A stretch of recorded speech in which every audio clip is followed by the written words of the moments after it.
The NREMT cognitive exam is very intimidating. We're going to go over some information to help you feel better prepared for the exam, as well as some general tips and tricks that we think will help you be successful on your journey to become an EMT.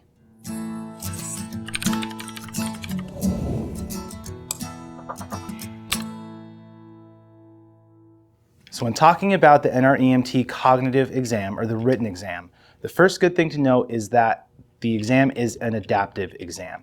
If you want to find more information about that, you can check out the NREMT website at nremt.org and look under the cognitive exam section for their explanation of things. We're going to talk about some stuff, kind of more basic language, but you can find a lot more information there if you want to read directly what the NREMT has to say about it.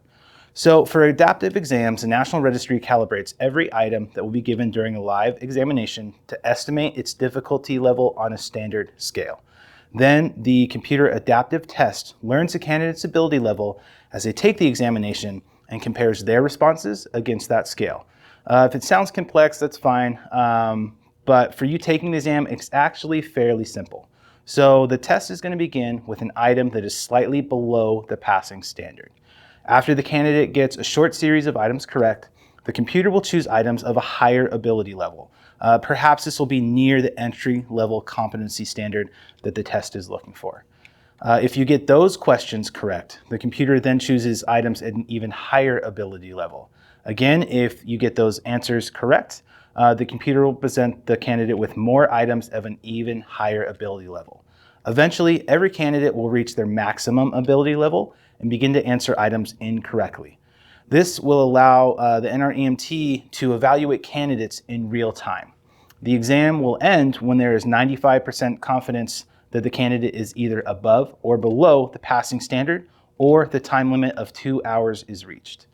So that can be a little bit complex. Just to break it down, the cognitive exam has questions that are ranked on a difficulty scale. You're not going to know what difficulty level the question you're getting at is ranked at. You're just going to have questions coming at you as you're taking the cognitive exam when you're sitting in the testing center doing that. So the exam typically will start with a question below what the NREMT is looking at you to be for that basic competency standard. So you're going to start below. So it should be a fairly easy question for you. As you get questions correct, the exam will start to throw more difficult questions at you. Eventually, hopefully, you will be answering questions above their minimum standard, okay? So the better you're doing, the harder the test gets because you're getting to those higher difficulty levels. On the flip side, if you get a question wrong, that will drop you down a step. Now, if you're significantly higher than the basic standard competency level that they're looking for, getting a question wrong is okay, and you're expected to get questions wrong. They're just trying to see what level you're at, not whether you're getting questions right or wrong, okay? Once the exam has enough data to decide if you were above or below that competency standard, that's when the exam will shut off. So if you're starting below the level, you get up above the level of the standard competency, and you get a couple steps above that. Even if you're getting questions right and wrong, as long as you're sitting in that level without going too far to the extreme either way, that will tell the exam that you are generally above the level that they're looking for to meet that minimum competency standard for an EMT.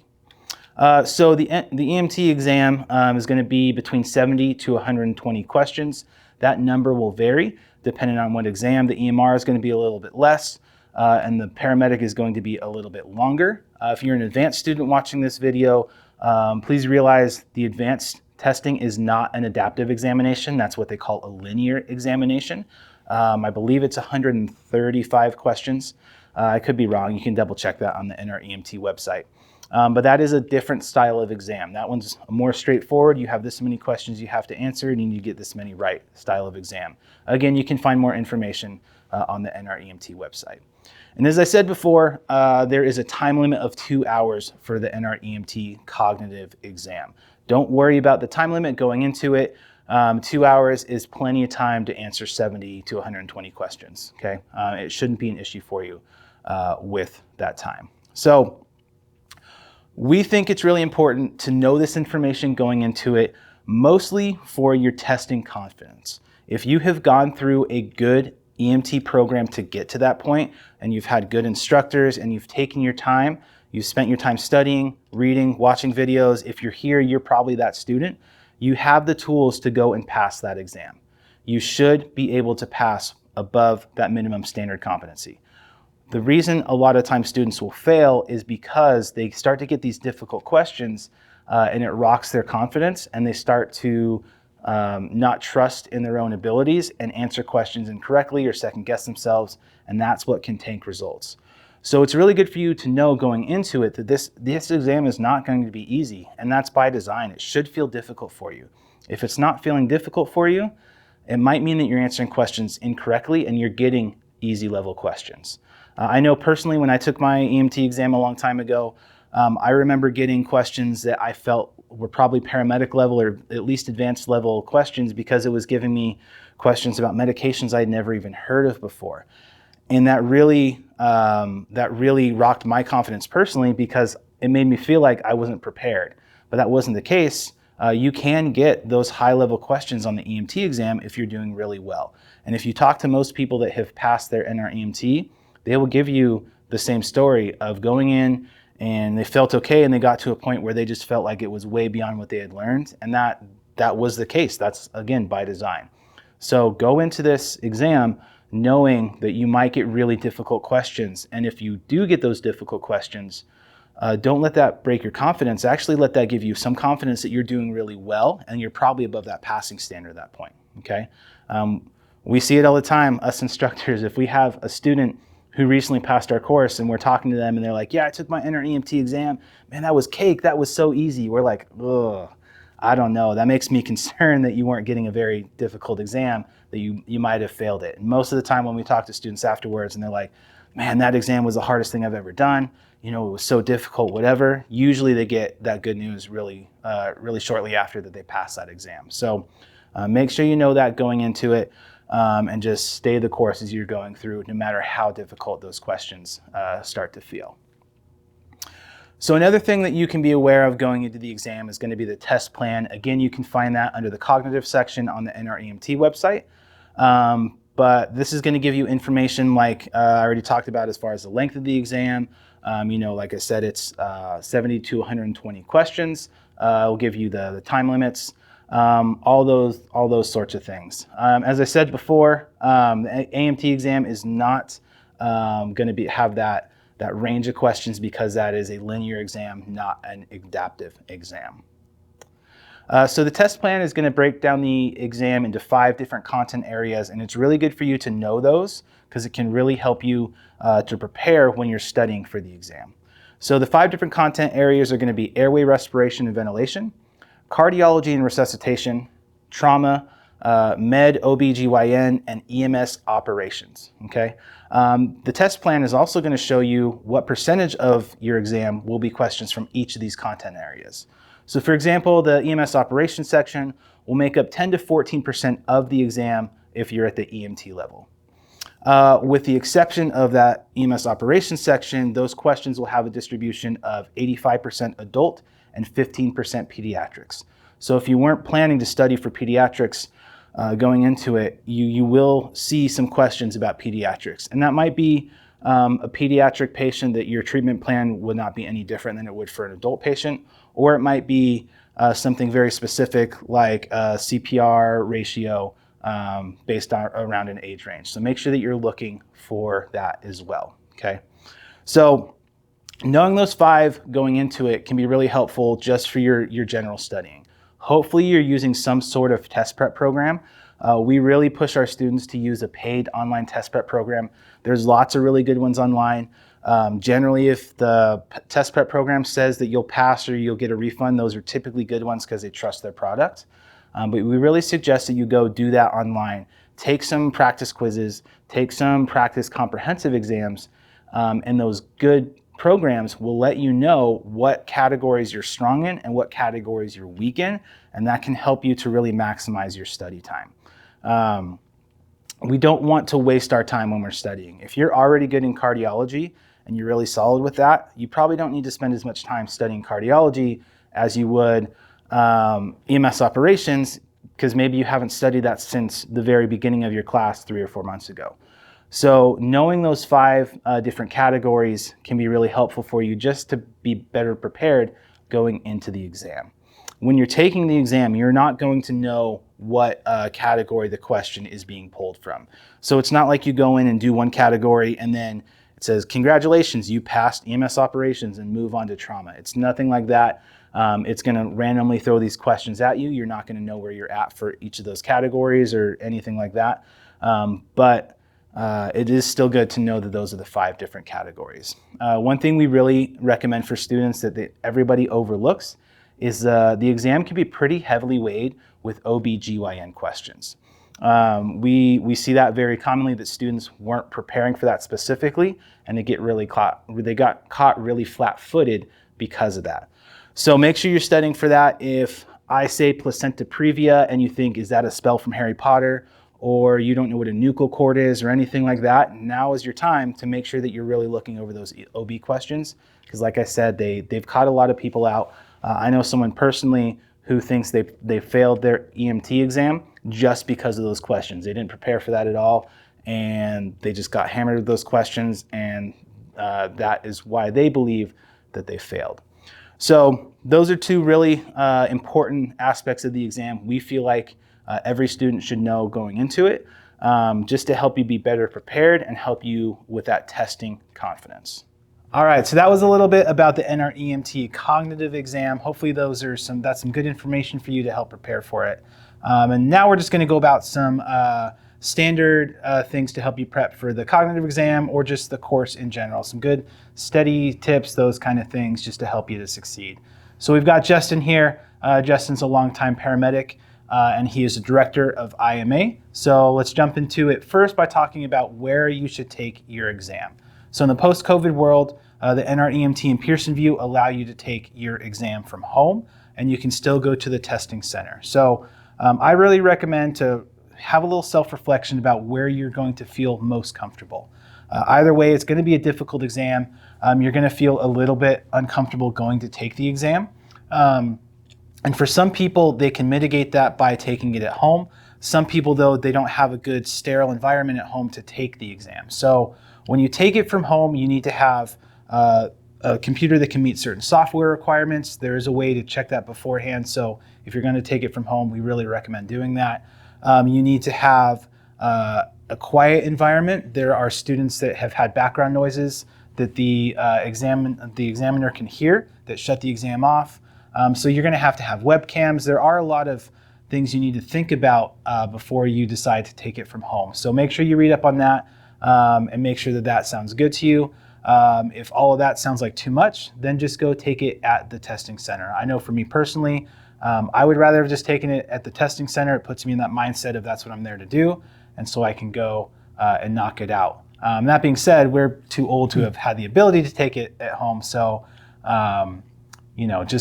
that's even now where I think I would be at. I don't know, Justin, you think similar? Or you give you an excuse to clean your room and then also be able to take the exam at the same time too. So there's also different ways to approach what's ever going to work best for you. But the biggest thing we're trying to accomplish is what's your mindset in both areas. Are you going to have a better mindset in having a more controlled area, or have a better mindset and feeling if you're being at your own home or finding a better spot? It might not be at your home. It might be through someone else or going to your parents' house and finding a quiet place to take the exam there. It's really about setting yourself up for success, and that is going to be the goal for this.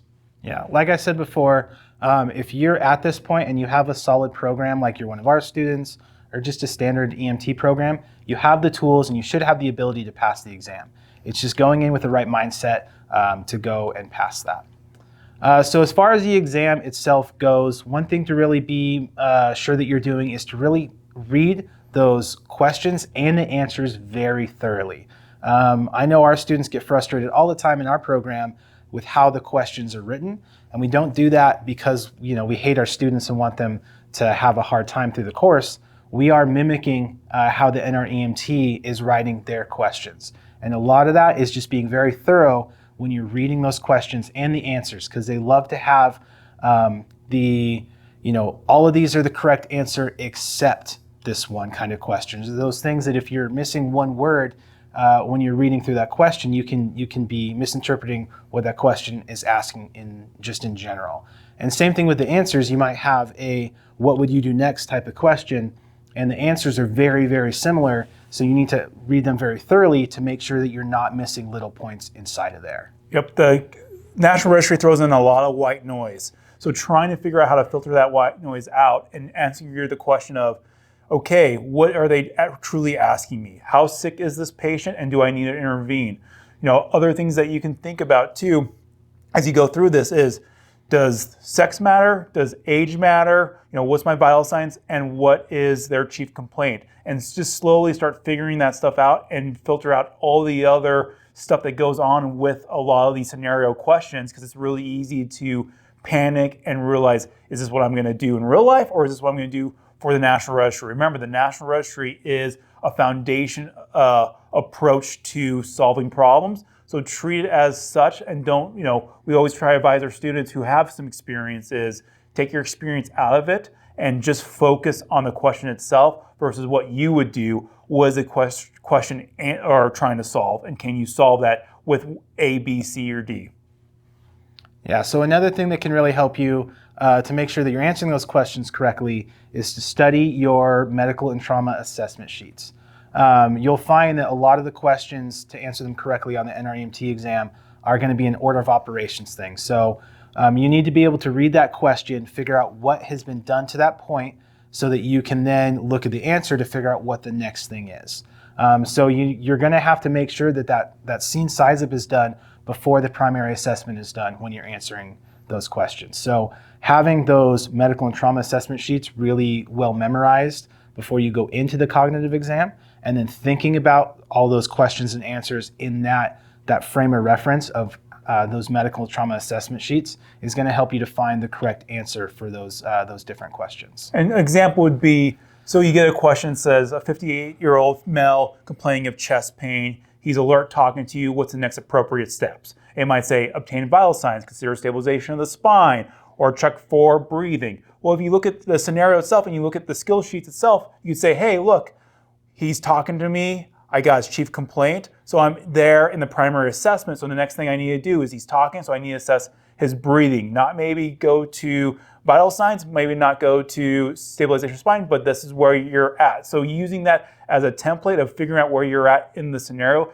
is a really good thing. And if you get lost, just remember, start from a head-to-toe assessment. Start from your head. Is there anything from medical and trauma? What goes on with the head? What goes on with the brain?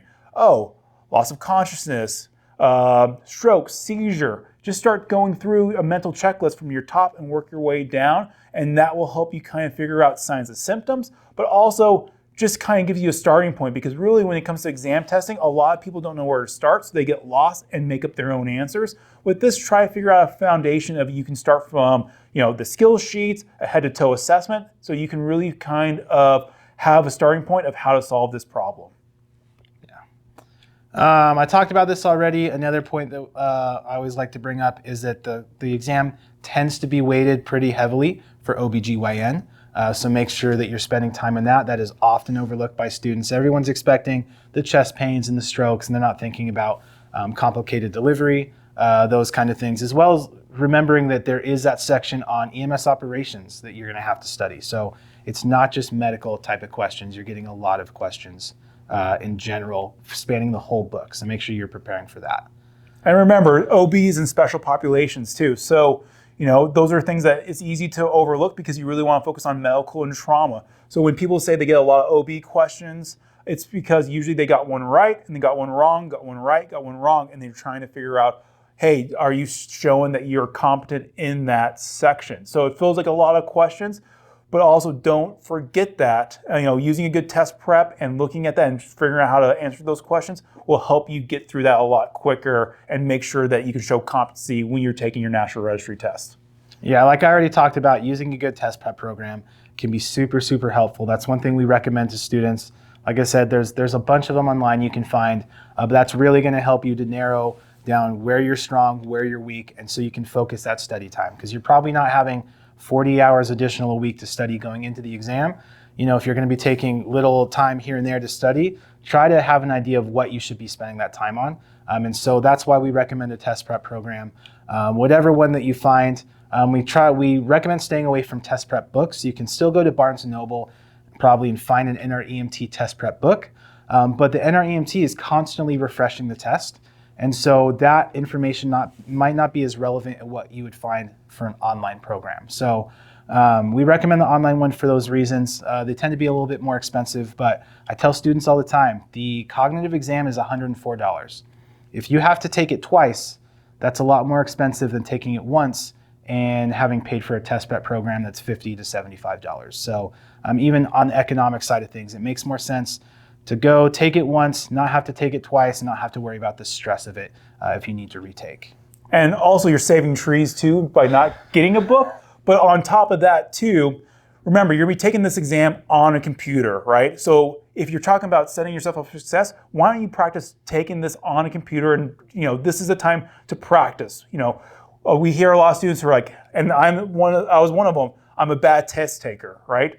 But I'm also a bad basketball player too, because I don't actually, I would never play for the NBA because I don't practice basketball every day, right? So if you're going to take this test, right, go into it as whatever you're passionate about or your hobby and say, hey, I'm going to focus on this like I focus on this hobby, and I'm going to put myself in these situations. So I'm going to be on the computer taking these exams so I can be ready to be in that mindset. So when I go to Pearson VUE, when I sit down, I've done everything possible to play, and take this exam. Yeah. One other thing is when you're going through the exam, just take it one question at a time. Like I've talked about before, so much of it is just testing confidence going through. And if you start to get questions wrong, which we discussed already is not necessarily a bad thing. That's what the computer wants you to do. If you start to get questions wrong, and you're thinking about all those questions you got wrong or what number question you're at or whatever, it can really affect your confidence. So go in, I like to tell students to have the goldfish memory. Go in, you're going to have that question in front of you. You're going to take that question. When you're done, forget about it. Forget about how you felt about it. If you think you passed it, if you got it wrong, whatever. Move on to that next question. That's your problem at that time, and take that question. Don't think about if you're at question 70 or if you're at a question 120. Forget that your buddy from class passed at 75. Now you're at 90. None of that matters. You're there to take it. Just take it one question at a time, and answer that one, and then move on to the next one until the exam just shuts off on you. And we've all been in this situation where we sit down for the first question and we say, holy crap, I don't know anything. And then it continues on through the whole exam. So really, if you don't know the first question, it's fine. Take a deep breath, relax, because there's going to be a lot more questions that you can get right. Don't focus on the things you don't know, focus on the things you do know. But also talk yourself up that you do know it. Don't talk yourself down that you don't know it. So for example, is that first question where you feel like, oh my gosh, I don't know this, I'm stressed. Stop, breathe, take 10 seconds and just breathe to relax. And guess what? There's going to be questions that you do know, and talk yourself up. Say, hey, I know this question, I got this, right? It is really important to have good self-talk and be able to breathe and focus and not get so worked up that you don't know one question. There's 140 questions. You will know those, you will know more questions than you don't because you prepared for this exam. So talk yourself up that you're ready to take this exam. Look, exams are scary. They really are, right? We don't want to go to exam and be told, oh my gosh, should I pass or fail? Because we like to put it on ourselves of, am I worthy of succeeding or not succeeding? Most students who failed the first time, it was never a knowledge assessment. It was a stress that caused them to not think clearly and also didn't pass the exam because of that. We truly believe that you have the knowledge, you read the book, right? You do the right things, you'll get through this, but there are stresses involved with taking the National Registry. So a couple things that we like to talk about when we tell our students of how to prepare and kind of work through this process, because it is a stressful process, is one of the mnemonics we use is called beat the stress fool. So breathe. So it doesn't really matter about how long you breathe for. You can breathe in for 3 seconds, hold for 3 seconds, breathe out for 3 seconds. It's really more about just the meditation and working on focusing your breathing to slow everything down. Because as you learn in the class, you have your sympathetic nervous system that kicks in and is like, hey, fight or flight. Well, it makes it really difficult to think through all those questions if you're in that state. How we get back into it is breathing, relaxing, and just breathing, slowing everything down. You have enough time in this exam. Taking 5 to 10 seconds per question just to slow everything down will make you better at taking that exam. So that's for B, so beat, the. So talk, good self-talk, right? Don't talk, be like, I'm not ready for this, I can't do this. Start talking yourself up. And that's not just when you're in the class, but before you take the exam. Start talking yourself up. When you're practicing your exam questions and going through all the process, talk to yourself that you can do this. It's really important to have good thoughts going into this exam because this will help you. If you need any kind of boosters or anything like that, for that to make yourself feel better, right? Because it's really about making yourself feel better while you're going through this exam. One thing I tell students, and this helped me when I tested for fire departments and EMS departments, is before every interview that I would go to, I'd buy a fresh, clean pair of socks because I loved the feel of it and it gave me that confidence. I'm like, okay, I'm ready to rock and roll. So do something that will help you out. I had a guy, a student that before when he got into the fire department, he would tell me that before the exam, he would go and get a burrito that he really loved because it made him feel better, right? Well, it worked out because he was able to get on the fire department of his dreams. So, do things that help, build your confidence up. And it might just be self-talk, but do things that are good for you to prepare for this exam. So the stress part of it is C. See yourself being successful. Visualize it. But also, if you do get test anxiety, see yourself getting test anxiety. How do you process it? How do you walk yourself through this, right? See how you respond to those things. Because the best thing to see it is who are you and how do you respond to this stuff? Because you might say, hey, I do get stress anxiety, so what I need to do to practice this is when I'm going through my practice exams, when I do get stressed, I don't know a question, just start breathing and start developing good habits as you go through that. And the full part of it is you have to figure out how to focus. You have to move on, right? If you're thinking about the question you got wrong, or maybe you got wrong 2 questions ago, you're not focusing. You're focusing on the past, and you're not focusing on the present. So figure out a way to focus, right? Throughout training and stuff like that, some people use the word smooth or just slowing things down. So figuring out a focus word just to say, hey, smooth, slow things down, or slow. Find a focus word that you can latch onto to help reset your mind to say, okay, well, I need to focus on the present, not the past, or what's going to happen in the future. I just need to focus. So figuring out words or terminology that you can use to help focus will help you set up for better success. And so if you go through that and beat the stress full mnemonic as you go through this, they give you tools and resources as when you start panicking or you're starting to have difficulty answering questions and you feel like this is not going around. Just take 10 seconds, and this can be done really, really quickly. You can go through all these steps in less than 10 seconds, and guess what? You'll be better off for that. They have done studies on this, and trust me, this will work as long as you apply the practice and you're focused with this. Because really, the goal here we have for IMA is to make sure we set you guys up for success in the best way as possible. We've all gone through this, and we all have experienced this. We are just trying to pass on this knowledge to make sure that you guys are successful for this exam and realize that this exam is not about who you're going to be in life, but more importantly, getting you to where you want to go. And this is just a spot that you have to do and everyone has to go through it. But trust us, passing this exam and getting your dream job is all worth it, and we want to help you with that. Yeah, having these stress management tools is not even just great just for this cognitive exam. But like Justin was saying, if you're going to go test for your dream fire department, or even just on calls that we do all the time, being able to have this mantra that you can have in your brain to help calm you down and center you when you go out on these calls or these tests or these interviews or whatever it is can be really helpful. I'm really big on Be the Duck. You guys might have heard to Be the Duck. Think about even if on the inside I'm freaking out, on the outside I'm calm, cool, and collected, and being cool on the outside helps to bring me down on the inside. So whatever your method, like they say, if it's stupid and it works, it's not stupid. So Justin has his sock thing. It's kind of a silly thing, but it works great for him, right?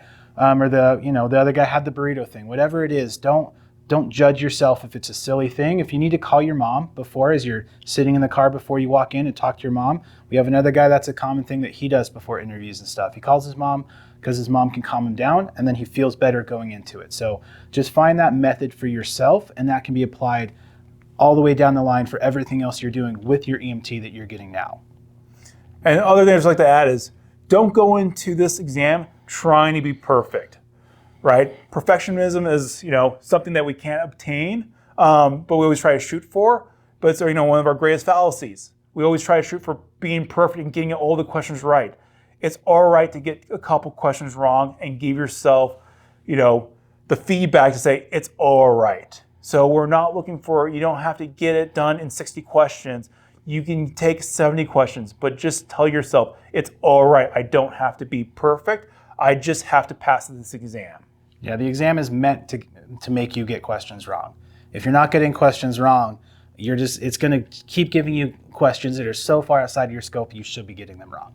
So that's what it's not looking for you to be perfect. It's looking for you to be above that minimum level. And they find your level by you getting questions right and wrong to kind of sandwich you down of where you are. So if you get questions wrong, don't sweat it, especially if they're difficult questions. If it's a difficult exam, that's great. That means you're probably doing really well.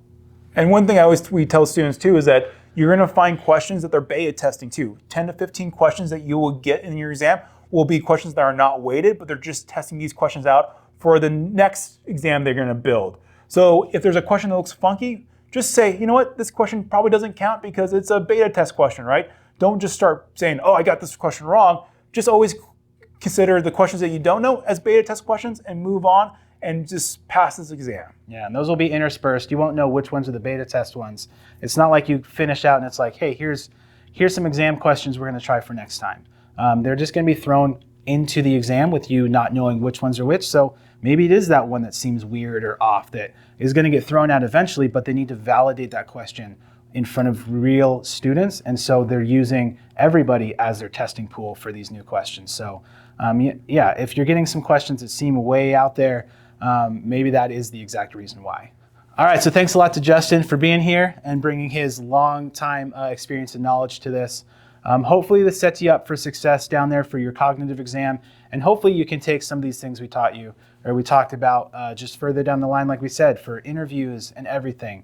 You're coming into a stressful environment with this job and with the competition to get the job and then doing the job. So taking these things and using these throughout your career hopefully will be really helpful for you. As always, it's really helpful for us if you subscribe, hit the like button, do all that normal YouTube stuff. So thanks for watching, and we will see you on the next one.